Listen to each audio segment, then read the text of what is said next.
며칠 전에 우리나라의 휘파람 잘 불어서 세계 챔피언이 되신 그런 분 이야기를 잠깐 TV에서 봤던 것 같아요. 휘파람으로 피아노 끝까지 4옥타브까지 휘파람으로 소리를 내니까 정말 대단한 것 같아요. 휘파람 휘파람으로 온갖 소리도 또 다 내죠. 사실은 이제 정말 그 흉내를 한번 내보려고 해도 참 어려운 것 같아요.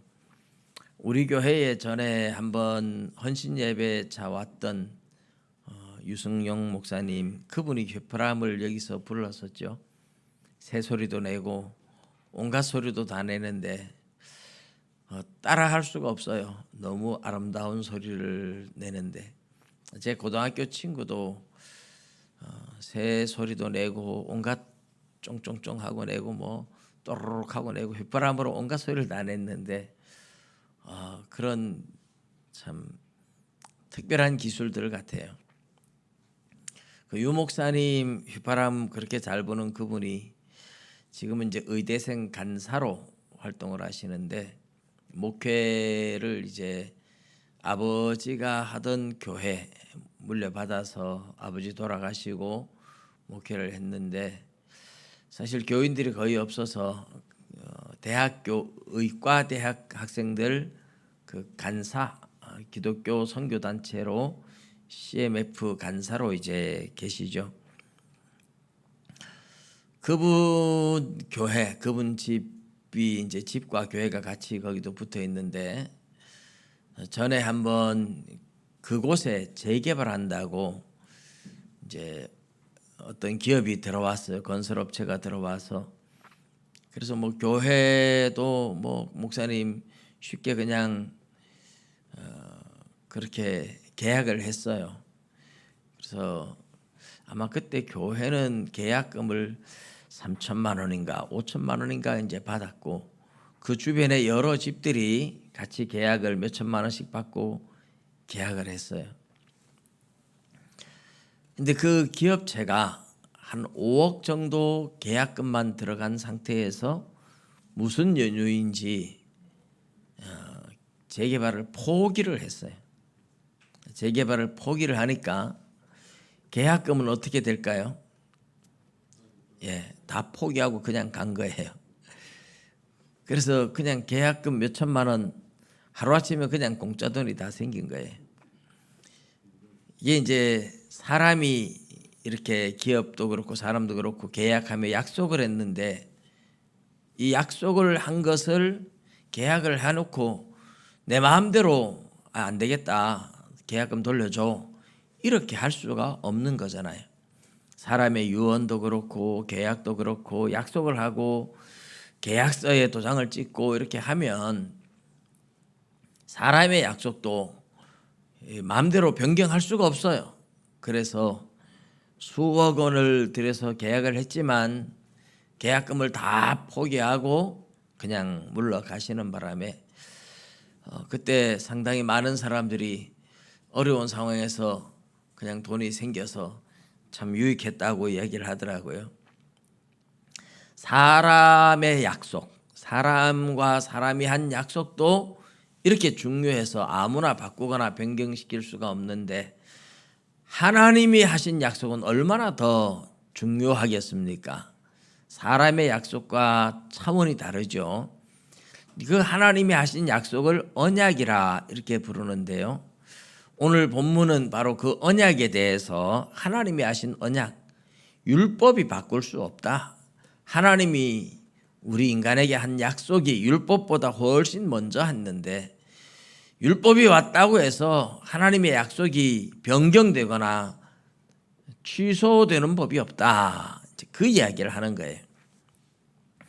갈라디아서 3장을 우리가 지금 보고 있는데 갈라디아서 6장까지니까 거의 절반 온 거죠. 조금 이제 정리를 해보면 1장, 2장에서는 바울 사도가 자기가 사도라는 사실을 입증하기 위해서 열심히 논리를 폈습니다. 내가 사도다. 내가 전한 복음이 하나님께 직접 계시를 받아서 전한 사도로서 직접 계시를 받아서 전한 거다. 그러니 누가 와가지고 너희들한테 엉뚱한 소리 해도 그런 말 믿지 마라. 내가 너희에게 전한 복음 외에 다른 복음을 전하면 하늘에서 내려온 천사라 할지라도 저주를 받을 것이라고 아주 단호하게 이야기를 합니다. 그리고 사도로서의 권위를 입증하는데 예수님의 수제자 베드로까지 제대로 모를 때 내가 책망도 했었다. 예루살렘 교회의 기둥같이 여기는 베드로와 야고보도 나와 바나바의 복음이 옳다 하고 교제의 악수를 청했었고 그들이 잘못했을 때 내가 책망까지 했다. 지극히 크다는 사도들보다 내가 조금도 부족하지 않다. 그러면서 자신의 사도권, 이제 하나님께 계시를 받아서 복음을 전하고 하나님이 직접 사도로 세웠다는 것을 입증하면서 내가 전한 복음이 확실하다. 그런 이제 논증을 펴고 있죠. 그 이야기를 쭉 하고 이제 3장부터 진짜 왜 믿어야 구원 얻는지, 왜 율법의 행위가 아니고 믿음으로 구원 얻는지를 논리적으로 조목조목 하나하나 지금 이야기를 했잖아요. 그 3장 우리가 지금 네 번째 벌써 보고 있어요. 네 번째 보고 있는데 처음에 바울 사도가 3장에 와서 믿음으로 너희들이 성령을 받지 않았느냐 이 말을 해요. 성령을 받은 것이 너희들이 율법을 지켜서 성령을 받았느냐 믿음으로 성령을 받았느냐 믿음으로 성령을 받았지 않느냐. 성령을 주시겠다고 하는 하나님의 약속은 말세 마지막 시대에 하나님께서 주시기로 한 약속이다. 하나님의 자녀들에게 주시기로 한 약속이다. 그 약속이 대표적으로 구약의 요엘서 2장 28절에서 32절에 나오고 에스겔서 36장 26절부터 28절까지 잘 나옵니다. 그래서 뭐 예레미야 31장에도 있고 성령을 주시기로 한 약속은 구약에 많지만 가장 대표적인 것이 요엘서 2장과 에스겔서 36장에 나오는 내용인데 그 약속의 성령을 지금 너희들도 받았다. 그런데 너희들이 율법을 지켜서 받았느냐 믿음으로 받았느냐. 믿음으로 약속의 성령을 받아서 하나님의 자녀가 되었으니 믿음으로 구원 얻는 것이 맞지 않느냐. 왜 율법의 행위로 다시 돌아가려고 하느냐. 그것이 3장의 첫 번째 논증이었어요. 자, 두 번째 논증은 아브라함도 믿음으로 구원받았다 이거예요. 믿음으로 성령을 받지 않았느냐. 그 다음에 아브라함도 믿음으로 구원을 받았다. 창세기 15장 6절에 보면 아브라함이 여호와를 믿으니 여호와께서 그 믿음을 그의 의로 여기셨다 이렇게. 여호와 하나님께서 아브라함의 믿음을 보고 아브라함을 의롭다고 인정해 주었는데 아브라함도 그렇게 믿음으로 구원을 얻었고 하박국 2장 4절에도 보면 나의 의인은 오직 믿음으로 말미암아 살리라 이렇게 의인은 믿음으로 산다라고 분명하게 약속을 하고 선언을 했다 하는 이야기를 하죠. 그래서 율법의 행위로 의롭다함을 받지 않았고 아브라함도 구약의 믿음의 조상인 아브라함도 믿음으로 의롭다함을 받지 않았느냐. 두 번째 논증이에요. 그러니까 첫 번째 논증은 뭐예요? 믿음으로 성령을 받지 않았느냐. 두 번째 논증은 아브라함도 믿음으로 구원 얻지 않았느냐. 그리고 세 번째 이제 지난주에 우리가 보았던 것이 율법의 행위 아래에 있는 자들은 다 저주 아래에 있다. 율법으로 의롭다함을 얻을 육체가 없다는 거죠. 믿음으로 구원을 얻지 율법으로는 구원을 얻을 수가 없다. 그러니 율법의 행위 아래에 있으면 저주 아래에 있는데 왜냐하면 모든 율법을 항상 지켜야 하는데 일생 동안 살아가면서 단 한 번만이라도 어기면 그 자체가 율법을 어긴 것이 되죠. 나 하나님은 너무너무 엄격하신 분이에요. 그래서 율법의 행위로 구원 얻을 사람이 하나도 없다. 그래서 모든 사람을 죄 아래 가두어 놓고 하나님께서는 우리 인류를 다 율법 아래서 저주 아래 있으니까 우리의 저주를 대신해서 예수님이 저주를 받았다. 십자가 나무에 달려 돌아가셨는데 나무에 달린 자마다 저주 아래에 있다고 신명기 21장에 이야기하니까 예수님 십자가에 죽으시면서 저주를 받은 것이고 그 저주가 우리를 대신해서 받은 저주다. 그래서 그리스도의 십자가 사건은 우리를 죄로부터 구원하는, 죄로부터 건져내는 속량 사건이었다.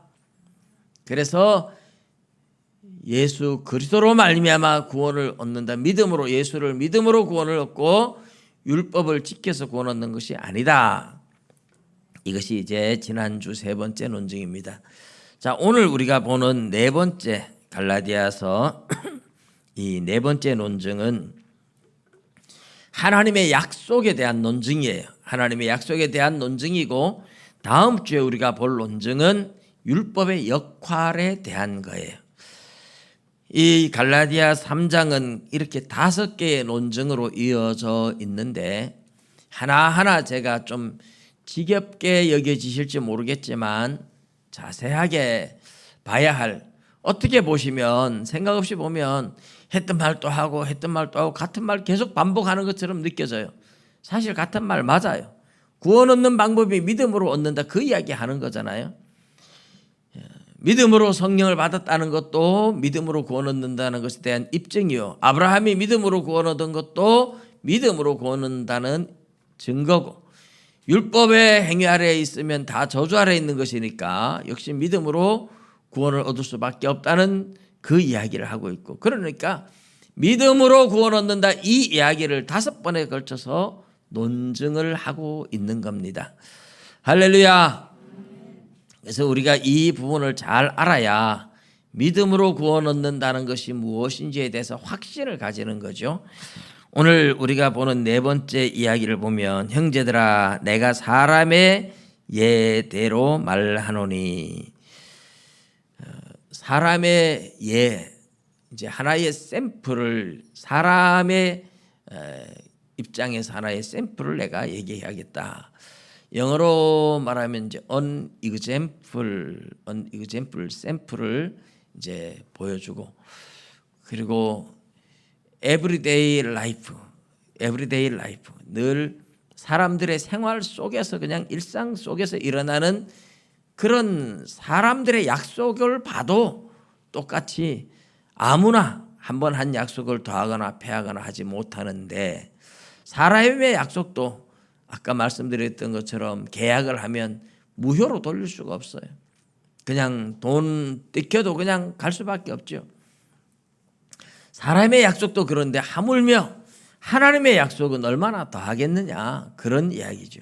자, 그래서 하나님의 약속이 430년 후에 온 율법이 하나님의 약속을 폐기 처분할 수 없고 무효로 돌릴 수가 없다. 하나님이 하신 약속, 그런데 하나님이 언제 누구에게 약속했나요? 아브라함에게 약속하고 아브라함의 자손에게 약속했다. 그 이야기를 이제 16절에 하죠. 이 약속들은 아브라함과 그 자손에게 말씀하신 것인데, 여기서 이제 재밌는 이야기가 나오죠.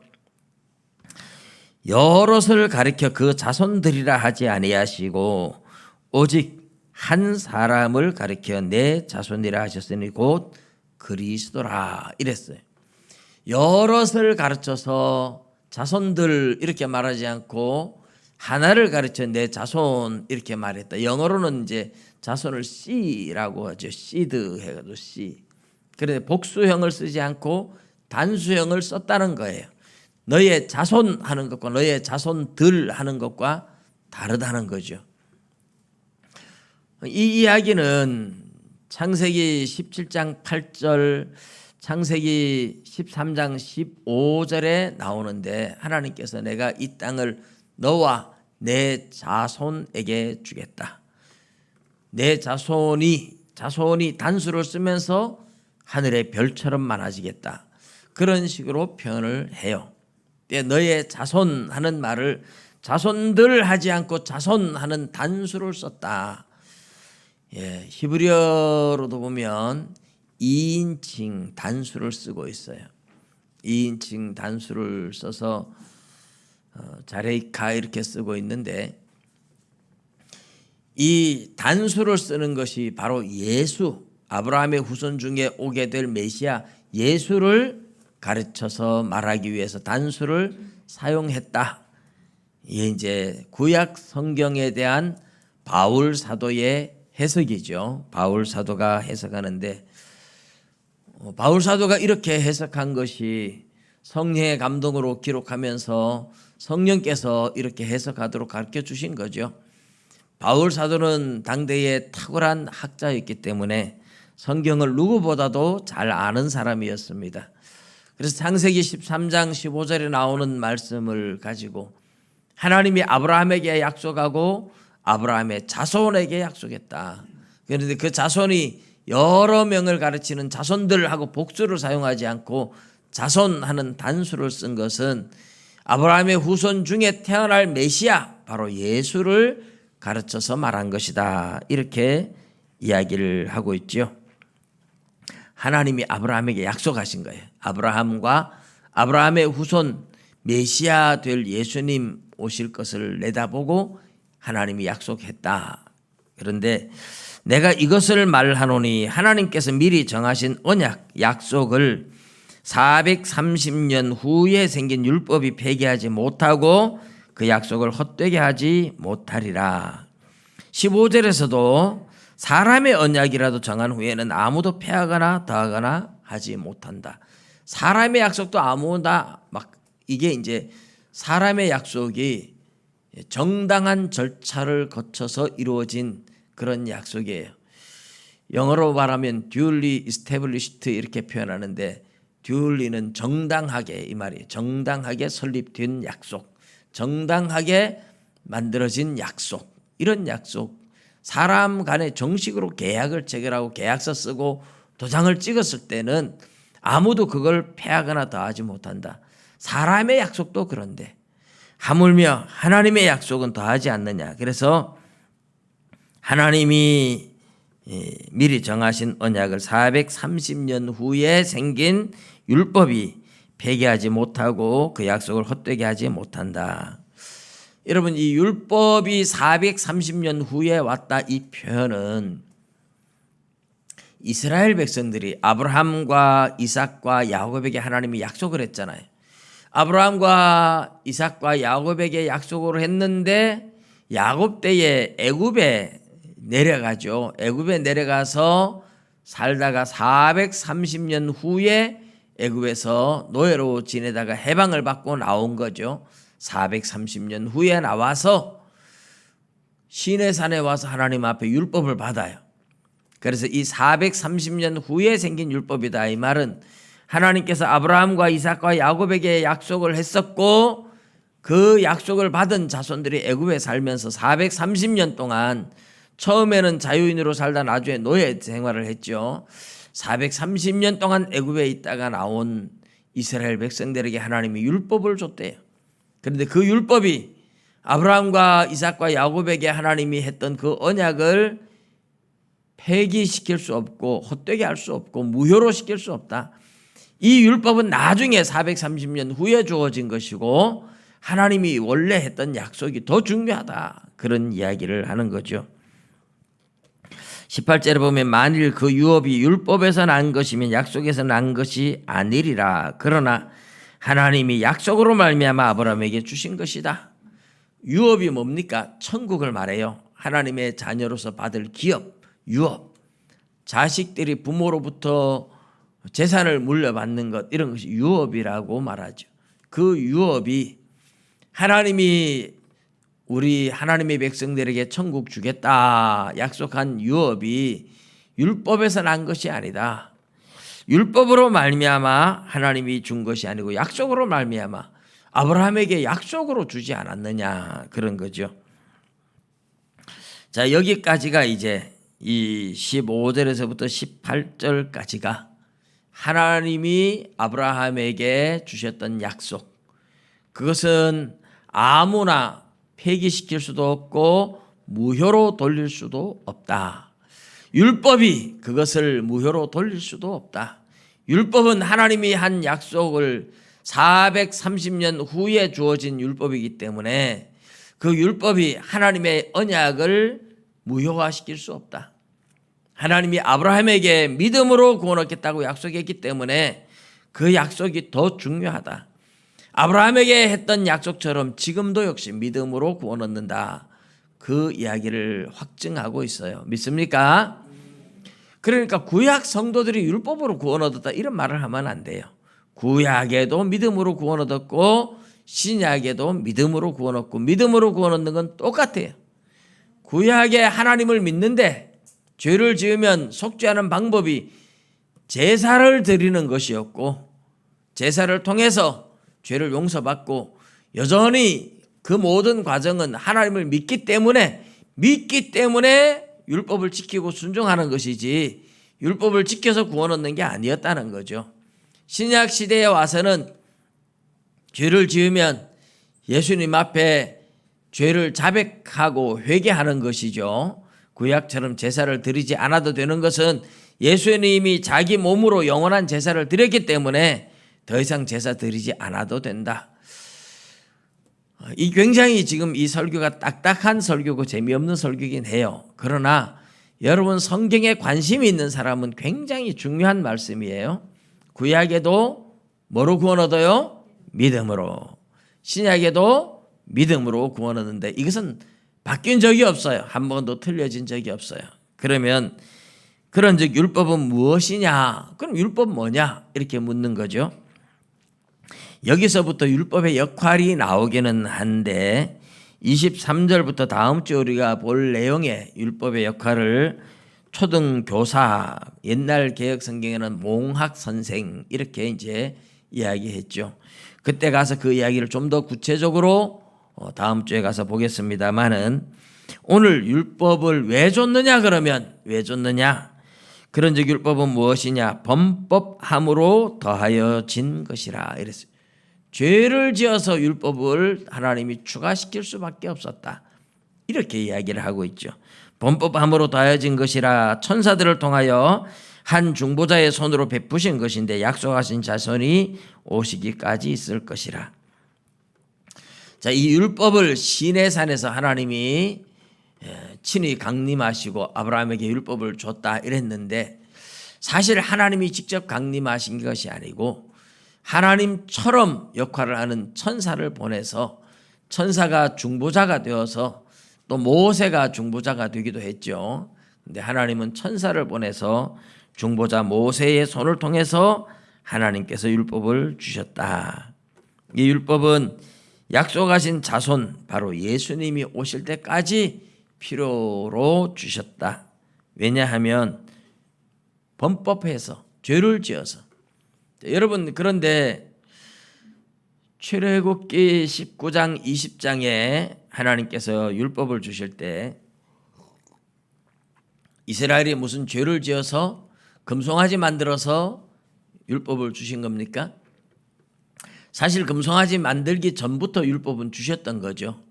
율법을 받으러 올라간 모세 시내산에 올라간 사이에 금송아지 만들어진 거지 금송아지를 만들어서 율법을 주신 건 아니었죠. 그런데 왜 범법함으로 죄를 지어서 율법을 주셨다고 할까요? 요 이야기가 이제 성립이 되는 이유는 출애굽기 15장에 홍해 바다를 이스라엘 백성들이 건너와요. 홍해 바다를 건너와서 하나님 앞에 감사하고 찬양하고 하는데 거기서 한 사흘 길을 가다가 마라에서 쓴물을 만나요. 쓴물을 만나서 먹을 수 없다고 원망 불평을 하니까 모세가 하나님께 기도하니까 하나님이 한 나뭇가지를 지시해서 그 나뭇가지를 물에 던지니까 쓴물이 단물로 변하죠. 여러분 물이 쓰다 이게 이해가 잘 안 갈지 모르겠지만 여기에 여러분 이제 성경 지역 답사를 한번 여행을 가시면 가서 물 맛을 보면 이게 쓴물이구나 하는 걸 느낄 겁니다. 사해 바다도 쓴물이에요. 말하자면 소금기가 너무 많은 거예요. 일반 바닷물보다 한 10배 정도 소금기가 많아요. 그래서 그 물은 딱 입에 대면 너무너무 쓴 물이라는 걸 느낄 거예요.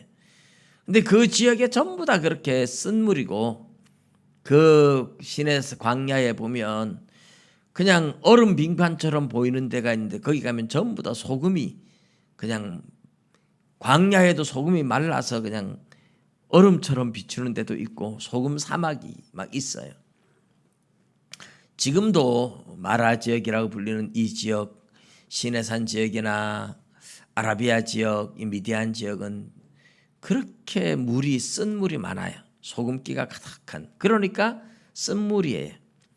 근데 이스라엘 백성들이 거기서 막 원망 불평을 하니까 하나님이 물을 단물로 바꾸어서 주시면서, 그때 하나님께서 이스라엘 백성들이 원망 불평하고 하니까 규례와 율례와 법도를 주셔요. 율례와 법도를 주어서 하나님의 규례를 지키는지 하나님께서 확인을 하시죠. 그래서 사실 율법을 시내산에서 다 받았다고 생각하시면 안 돼요. 이미 하나님께서 출애굽에서 마라에서 규례와 법도를 주시는 것이 15장에 나오고 16장에 가면 또 하나님이 주시는데, 만나 사건이 이제 일어나죠. 만나 사건에 하나님께서 6일 동안은 만나를 거두고 7일째는 안식일이라서 만나가 없다, 만나 안 준다, 안식일을 거룩하게 지켜라 하고 법도를 주세요.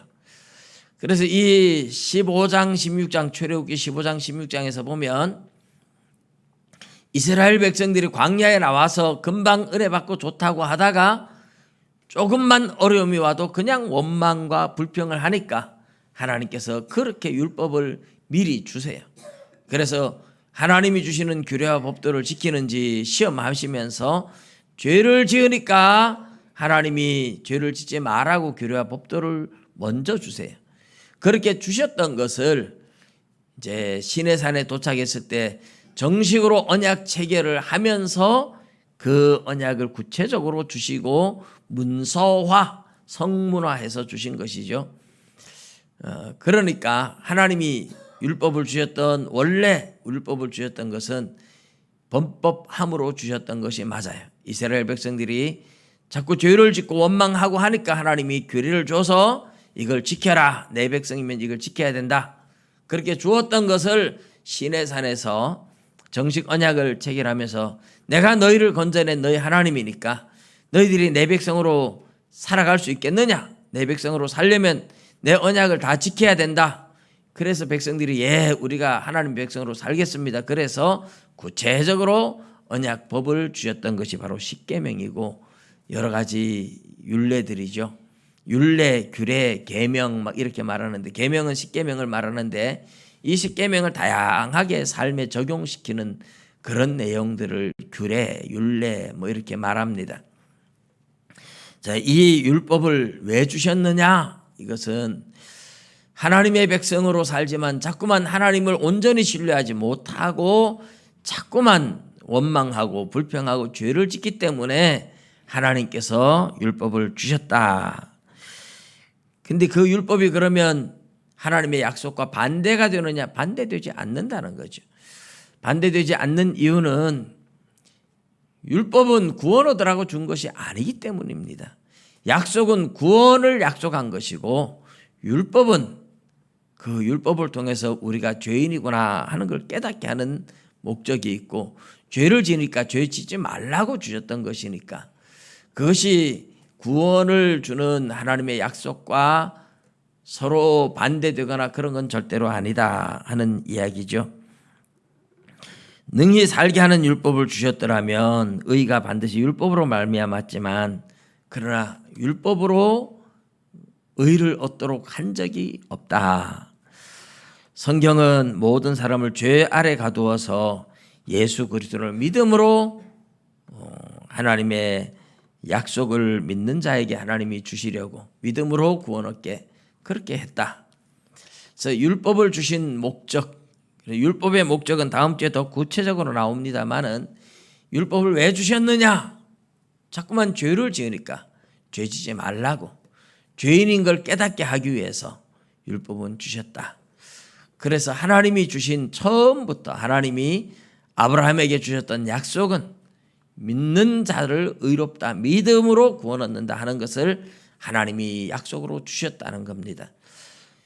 여러분, 많은 사람들이 아직까지도 구약은 율법으로 구원 얻었다, 뭐 이렇게 오해를 하는 사람들이 있어요. 그러나 성경은 단 한 번도 율법을 지켜서 구원 얻게 한 적이 없어요. 하나님을 믿어서, 구약엔 예수님 모르니까 하나님을 믿어서 구원 얻고, 신약에 와서는 구체적으로 하나님을 믿되 하나님이 우리의 구원을 위해서 보내주신 하나님의 아들 예수 그리스도가 우리의 구세주가 되었다는 사실까지 구체적으로 믿게 돼서 복음이 더 분명하게 드러난 것에 차이가 있을 뿐입니다. 여러분, 지금도 우리가 구원 얻는 것은 내가 노력해서, 내가 열심을 내서 내 행위로 구원 얻는 건 아닙니다. 예수 그리스도를 믿음으로 구원 얻는 줄 믿으시기 바랍니다.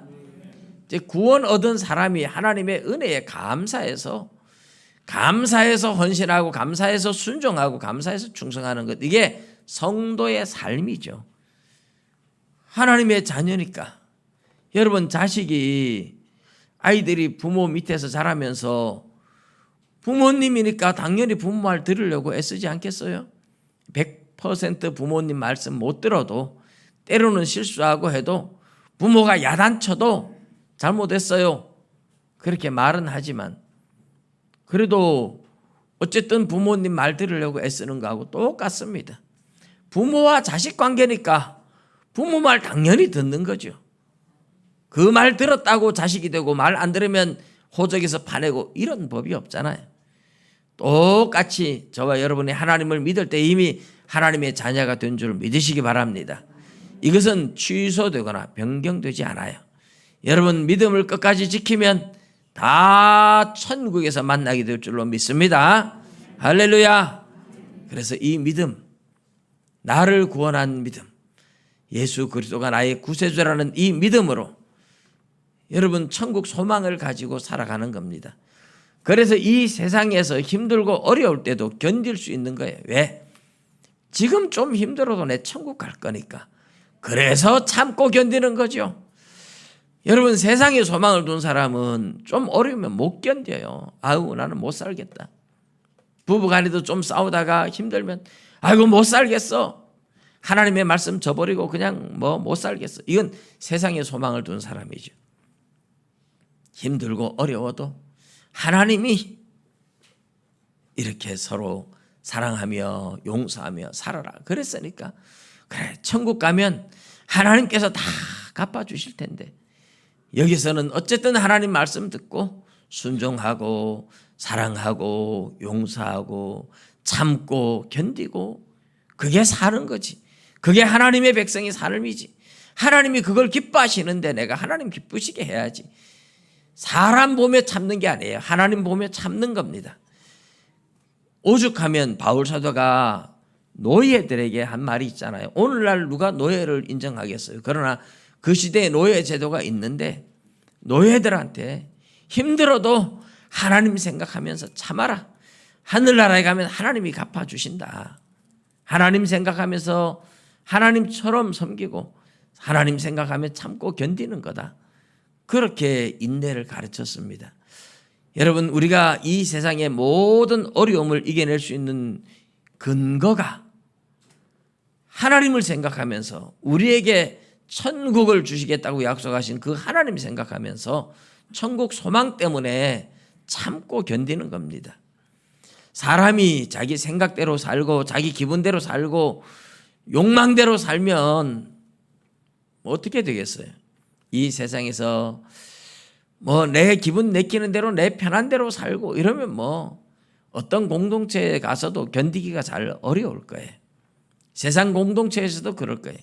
어쨌든 직장 생활을 하든지 학교에 가든지 좀 힘들고 좀 억울한 일이 있어도 이 공동체를 위해서 참고 견디고 하는 거죠.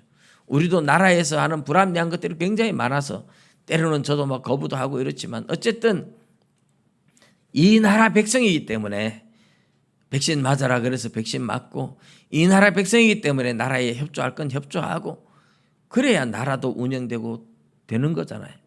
그런데 우리가 예수를 믿고 나면 이 세상에서 더 억울한 일들을 당해도 참고 견디는 게, 세상에서 보상 못 받아도 하나님이 보상해 주시고 하나님이 상으로 갚아주시고 천국에 가서 하나님이 갚아줄 거다, 그 믿음 때문에 참는 것이거든요.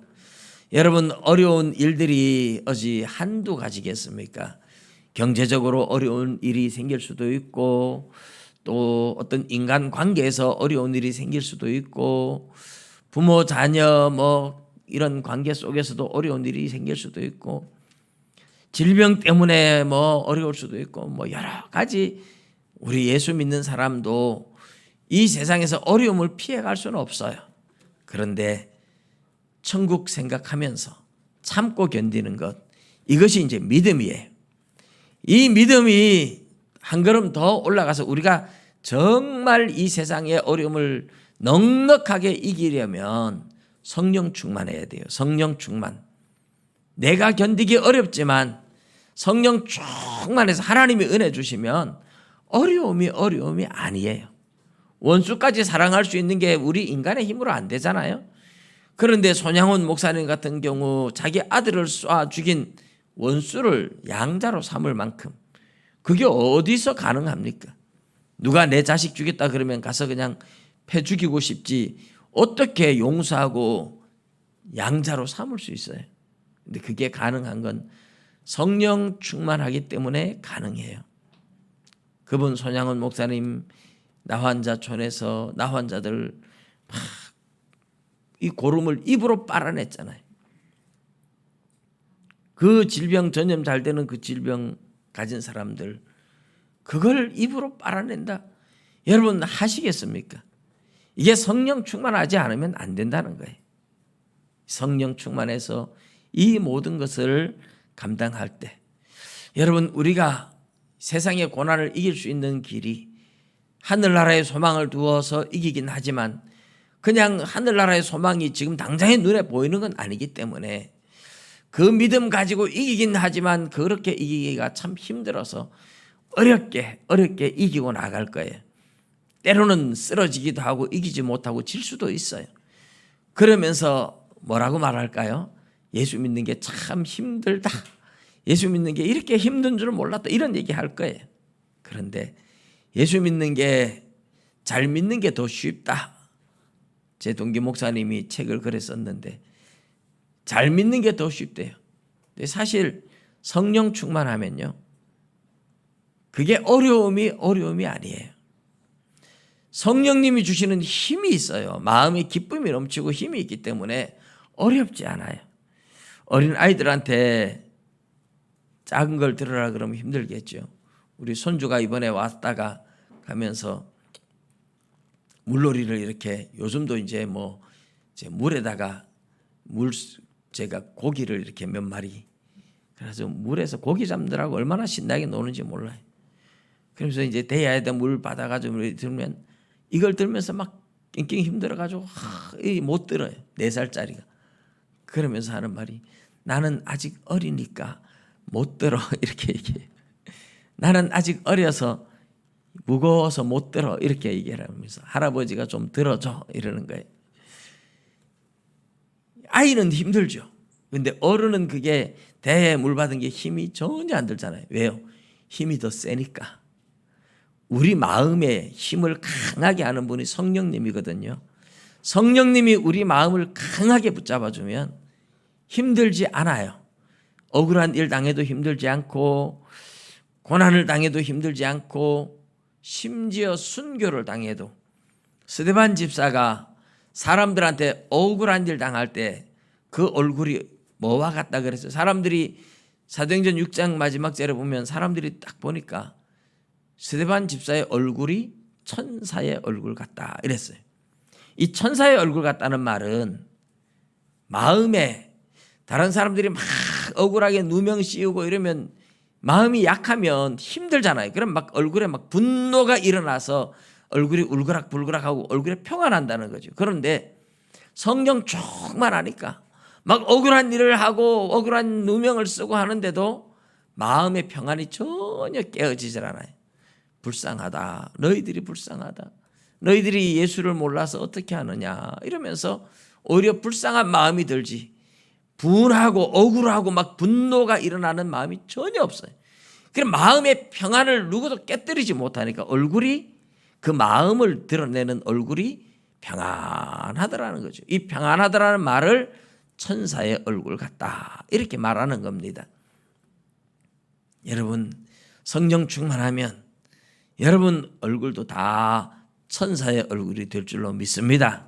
성령 충만하면 세상의 어떤 고난도 이겨낼 줄로 믿습니다. 그 성령 충만하기 위해서 다른 방법이 없어요. 말씀과 기도 외에 다른 방법으로 성령 충만 받을 길이 없습니다. 성령 충만하기 위해서 늘 말씀과 기도로 하나님 앞에 나아가시기를 주님의 이름으로 축복합니다. 기도드리겠습니다.